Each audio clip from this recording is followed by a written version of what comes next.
cylindrical coordinate system is appropriate for flows which have what are called axisymmetry, that is, they are symmetric about an axis. And in this coordinate system, the surfaces of constant coordinate are curved surfaces in the radial direction. Okay. The radial direction is the distance from the axis r, okay, and the axial direction is I have called it as x in the last time. Okay. And in this coordinate system, there is it is a unidirectional transport with variation only in the r direction. This is used, for example, to examine transport in a pipe or out of a cylinder and so on. And we had derived the conservation equations for this by taking a differential volume between two surfaces of constant r, okay, one at r and the other at r plus delta r. Okay. So, if I draw that differential volume from above, this is a volume of thickness delta r between the two radial coordinates r and r plus delta r, and of distance delta x in the x direction. And the equation that we got, mass conservation partial c by partial t is equal to 1 by r d by dr of r times the diffusion coefficient partial c by partial r plus s. Okay. Expressed in terms of the flux, this is 1 by r partial by partial r of r j r plus s, okay, with a negative sign. Okay. And the equation for the flux is minus d partial c by partial r. Okay. And I can get the equations for thermal and momentum conservation in the x direction by just substituting the c concentration with either the temperature, okay, with either the temperature or the axial velocity, okay, where the axial velocity, for example, is a velocity in a pipe, okay, along the axis. Okay. The velocity in a pipe along the axis. Okay. So, we have a velocity profile that is increasing towards the center and it decreases towards the wall. This is the x direction and the radial direction is r. Okay. So, I can get the same equation for both V x as well as for t. Just substitute t for c and alpha for d to get the energy balance equation and q r for j r. For the momentum balance, I would substitute V x for c, the kinematic viscosity instead of the mass diffusivity, and tau x r, force in the x direction at a surface whose outward unit normal in the r direction has to be substituted for minus j r, okay, because I said the stress has the negative sign, is the force acting at a surface whose outward unit normal is in the r direction. For the velocity v phi, the equation is different. Okay. Partial v phi by partial t is equal to the kinematic viscosity partial by partial r of 1 by r partial by partial r of r v phi plus f phi by rho. Okay. This is different, okay, and tau phi r is equal to mu partial v phi by partial r minus v phi by r. Okay. So, this is, for example, the flow between two cylinders, for example.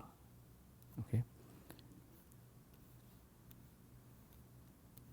where the cylinders are moving with different velocities. Okay. So, have an inner cylinder and an outer cylinder moving with different velocities. Okay. There will be a velocity profile in this gap between the two cylinders, and that is governed by this set of equations. which are different in form from the usual cylindrical equations in cylindrical coordinates. Okay. And then I had solved for you the heat conduction in a cylinder, okay, in a cylindrical pipe, okay, or an annulus with inner diameter R I, outer diameter R O,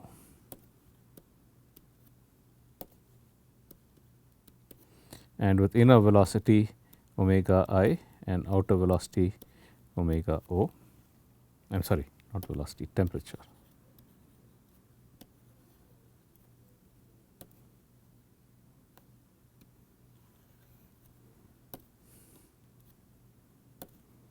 Inner temperature T I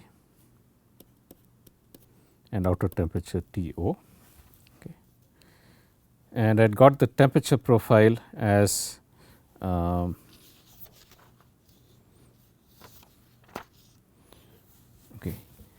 I had defined the scale temperature T star is equal to T minus T I by T O minus T I, and R star is equal to R by R I. And the temperature T star was equal to log of R star by log of R O by R I. Okay.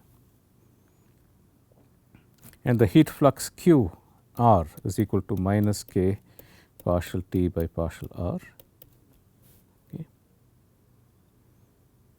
And the final expression was minus K into T naught minus T I by R log of R O by R I. Okay, that was the temperature, the heat flux that we had derived. The total heat transfer rate Q R is equal to 2 pi R L into Q R. Surface area, okay, surface area of the cylinder at a radius R is equal to 2 pi R, the perimeter, times L, the length in the direction perpendicular to the along the axis perpendicular to the cross section shown here. Okay.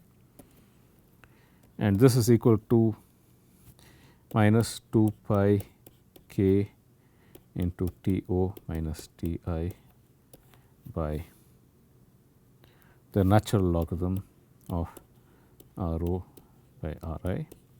This is independent of radius, as it should be, because the transport rate at any radius R has to be the same in the absence of any sources and sinks. Okay, so, in that sense this is independent of the radius. And we had defined for multiple cylinders the diffusion, the resistance is equal to minus delta T by Q R. Okay. This is equal to logarithm of by 2 pi K L. Okay. And if you have multiple cylinders of different thermal conductivities and different inner and outer radii, then the total resistance is the sum of the resistances of each of those. You just substitute the outer and inner radius for each of those cylinders along with the thermal conductivity, okay, and you will get the series resistance. So, let us solve some examples. Okay. First thing, a vacuum flask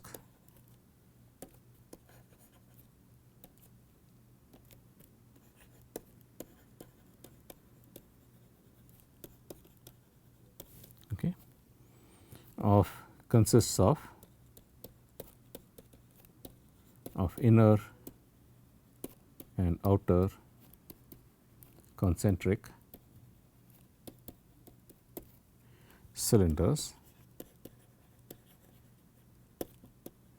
of diameter 4 centimeters and 4.2 centimeters, okay, and height 10 centimeters. Okay. Hot water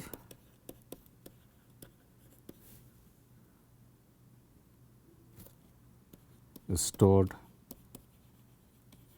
in the inner cylinder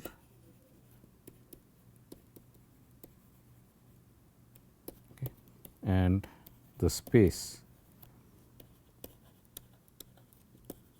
between cylinders is evacuated.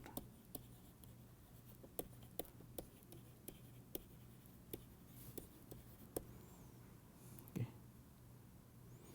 Now, thermal conductivity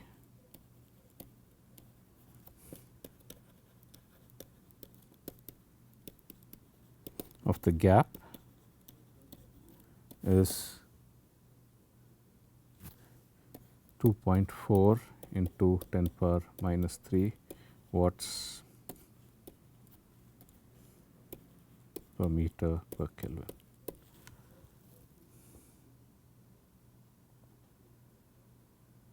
Okay. At density, water of density 10 power 3 kg per meter cubed, and specific heat 4.2 into 10 power 3 okay, joules per kg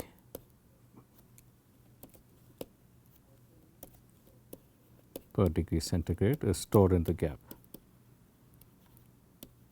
in the flask. At initial temperature 100 degrees centigrade. Okay. Temperature of outer wall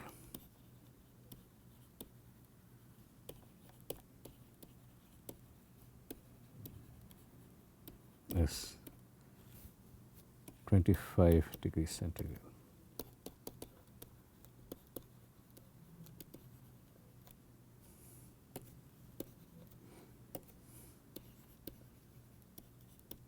Take for water temperature to decrease to 50 degrees centigrade. Okay. So, here water in a flask. Okay.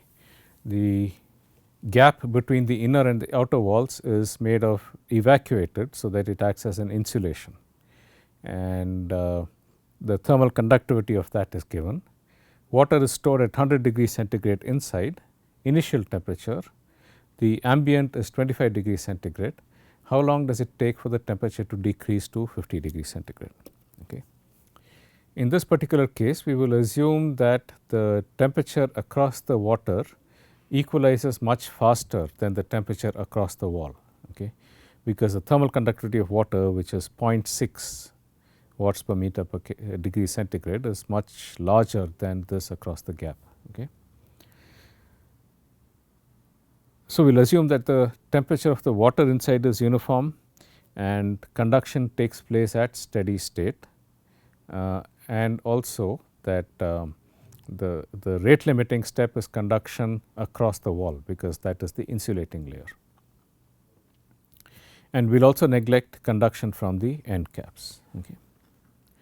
So, how do we calculate this, right? The mass, the rate of the change in energy of the water per unit time is equal to the heat that is conducted across the wall.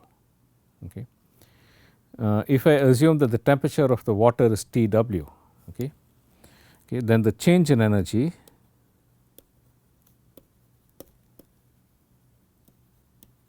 is equal to m Cp dTw by dt, where m is the mass of water, Cp is the specific heat, dTw by dt is the rate of change of temperature of the water. Okay. This has to be equal to the energy that is conducted out, okay, which is equal to minus Qr. Okay. Because if energy fluxes outward, then the energy of the water decreases. Okay. So, it is equal to minus Qr. And this is equal to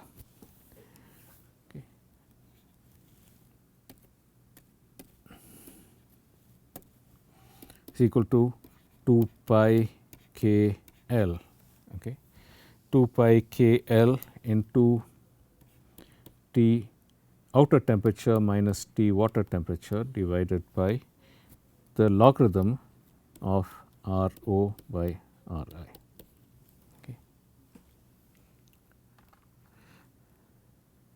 Recall the expression for Q here. Okay. Qr is equal to minus 2 pi k. Okay. To minus Ti by log of Ro by Ri. Okay. You cannot interchange it here, because if you interchange Ri to Ro, then it becomes negative. Okay. So, the expression we derived was T outer minus T inner divided by log of R outer by R inner with a negative sign here. Okay. And here have minus QR. Okay. So, this has a positive sign. Okay.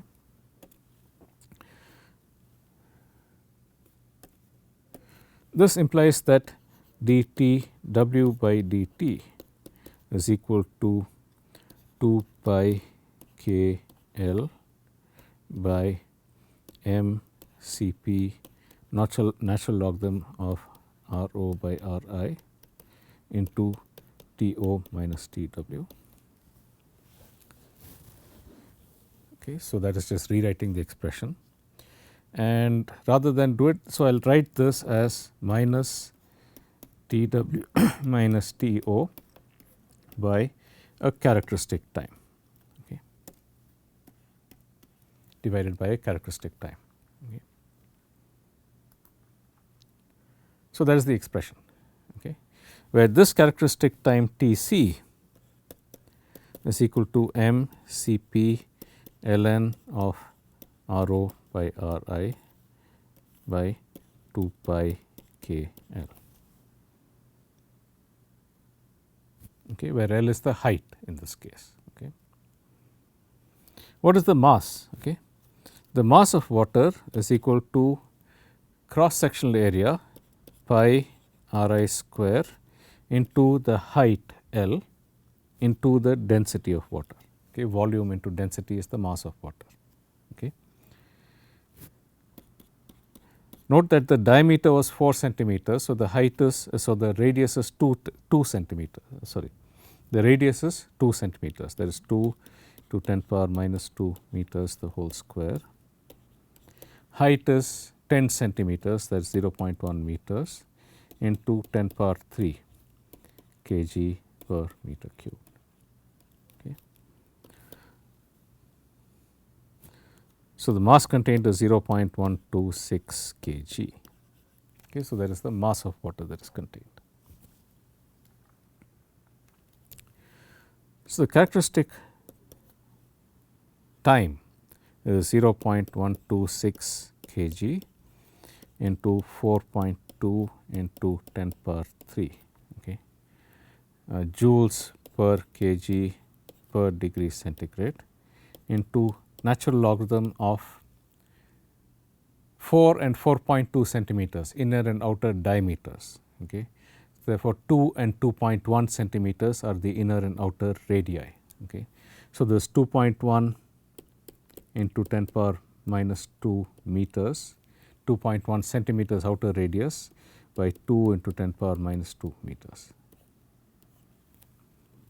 Okay.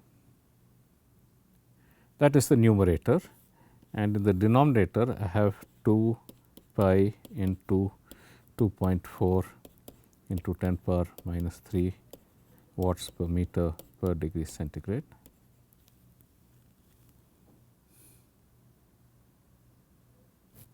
Into h, which is into the length, the height, which is 0.1 meters.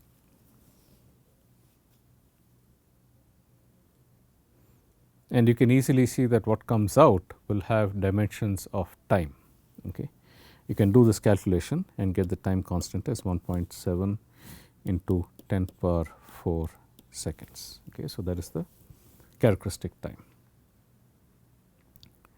So, back to my equation, dTw by dt is equal to minus Tw minus T outer temperature by Tc, okay, which implies that dTw by Tw minus To is equal to dt by Tc with a negative sign. Okay, you should not forget the negative sign.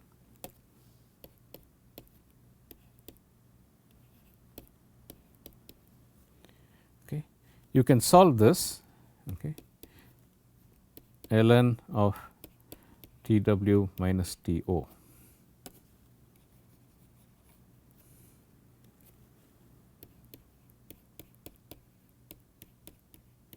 is equal to minus T plus a constant A, okay, which means that Tw minus To is equal to some constant e power minus, I am sorry, T by Tc.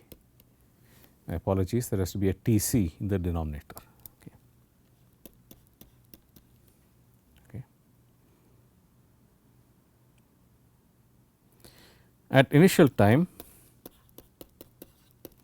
temperature is the initial temperature. Okay. When T is equal to 0, temperature is the initial temperature. Okay.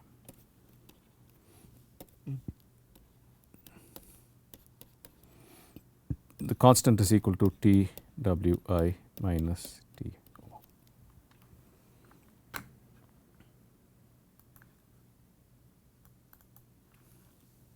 Okay. So, the equation becomes Twi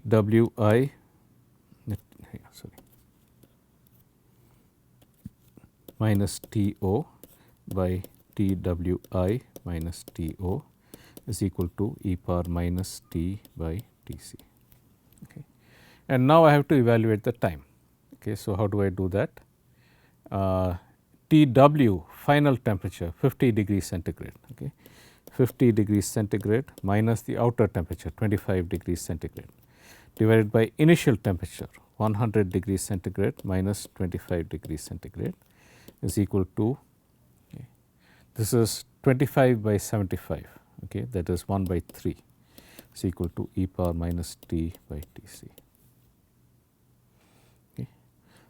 So, T is equal to minus 3 ln 3 Tc ln of 1 by 3. Okay. This turns out to be 1.88 into 10 power 4 seconds, which is approximately 5.2 hours. Okay. So, this is the time it takes for the temperature to decrease from 100 degrees centigrade to 50 degrees centigrade if the outer temperature is 25 degrees centigrade. Okay. So, basically we have used this expression for the heat transfer rate, okay, in a cylindrical coordinate system in order to determine this time constant. Another example, this one for rotating cylinders. Okay. Determine the velocity and torque for viscous flow between two cylinders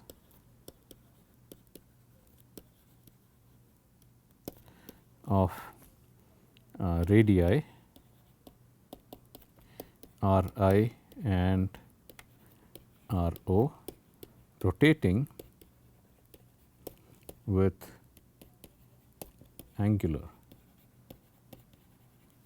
velocity omega I and omega O respectively. Okay. So, you have two cylinders, this is the inner radius, this is the outer radius. This one rotates with omega I and the outer cylinder rotates with omega O. Okay. Which means that if I use a cylindrical coordinate system where r is the distance from the axis, okay, if I use a cylindrical coordinate system where r is the distance from the axis, at the inner cylinder at r is equal to Ri, the velocity is equal to the angular velocity times the radius. Okay. Okay. And at R is equal to R O, V phi is equal to, okay, and I have to solve the equation subject to this. Recall I had said that the equation, okay, so this is a steady problem. I had said that the equation for V phi is different from that for concentration, temperature and Vx. Okay. At steady state, the left side, the time derivative can be neglected, of course. On the right side, I have nu into d by dr of 1 by r d by dr of r V phi plus F phi by rho. Okay. Okay. This can of course be neglected because there is no body forces, and therefore, the equation becomes d by dr of 1 by r d by dr of r V phi is equal to 0, okay, which means that 1 by r d by dr of r V phi is equal to some constant a. Okay. I can call it without loss of generality as 2a. Okay. If a is a constant, 2a is also a constant, and I will tell you briefly why I do this. Okay. So, that means that d by dr of r V phi is equal to 2a r. Okay. R V phi is equal to a integrate once a r square plus b, which implies that V phi has to have the form a r plus b by r. Okay. Note that this first term a r is basically a solid body rotation. V phi is equal to constant times r. That means that the polar velocity increases linearly with r. Angular velocity, which is the ratio of the velocity and the radius, that is a constant for a solid body rotation. Okay. So, this first term just represents a solid body rotation. Okay. The second term of course decreases as r increases. Okay. Now, I have to determine the constants a and b from the boundary conditions. Note that for the temperature field, for example, the solution was T is equal to a ln of r plus b. Okay. You had a logarithmic function plus a constant for the operator that we had for the temperature field. In this case, it is a r plus b by r. Okay. And then a and b can be determined from the conditions. V phi is equal to r I omega I at r is equal to r I, and this is equal to r o omega o at r is equal to r o. Okay. So, from these two conditions you can determine what is a and b. It is quite easy to calculate, I will not go into the details, but we can verify that it is correct. A is equal to omega o r o square minus omega I r I square divided by r o square minus r I square, and b is equal to minus omega o minus omega I r o square r I square divided by r o square minus r I square. Okay. Okay, so I can write down V phi in long form as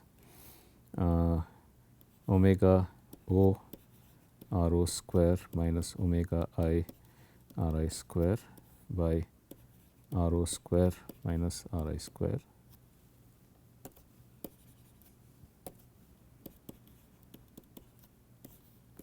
r minus omega o minus omega I r o square r I square by r into r o square minus. Okay, so, this is the final expression for the velocity, and by substituting r is equal to r o and r is equal to r I, you can verify that you get the correct boundary conditions. Now, how do we calculate the torque? Okay. I had said that tau phi r is equal to mu into partial v phi by partial r minus v phi by r. Okay. And note that the velocity v phi was equal to a r plus b by r. Okay. If I substitute this expression will just turn out to be minus 2 mu b by r square. Okay. The term proportional to a will cancel out because partial v phi by partial r for a linear dependence on r is the same as v phi by r. Okay. So, that will cancel out and I will only get the second term. Okay. Note that I told you the first term a times r is solid body rotation, that does not contribute to the stress. It is only the second term that goes as 1 over r that contributes to the stress. Okay. What is the torque per unit area? Tau phi r is the force per unit area. Torque per unit area is equal to r times tau phi r. Okay. Which is equal to minus 2 mu b by r. That is the torque per unit area for the cylinder surface of the surface at any radius r. Okay. The total torque is equal to 2 pi r L into tau phi r is equal to minus 4 mu b L.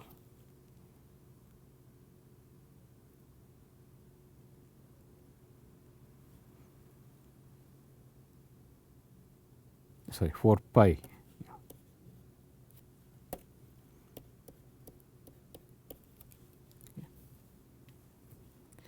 And I can use this expression here for B in order to get the torque.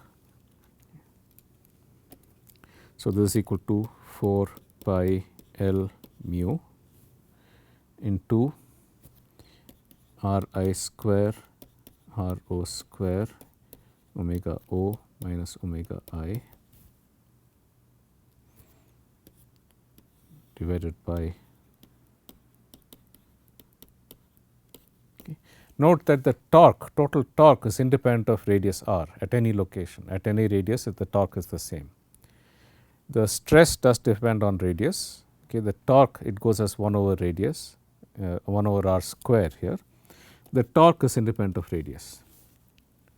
This is analogous to the case we had for heat conduction. The heat flux depends upon the radius, it goes as 1 over r. The heat transfer rate, which is the flux times the surface area, is independent of radius. In a similar manner, the torque, the stress depends upon the radius. The torque per unit area, which is the stress per unit area, the force per unit area times the distance from the center, that goes as 1 over r. The total torque is a constant. Okay. So, with this we complete our discussion of cylindrical coordinate system.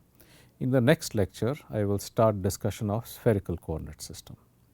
I will continue this in the next class. I will see you then.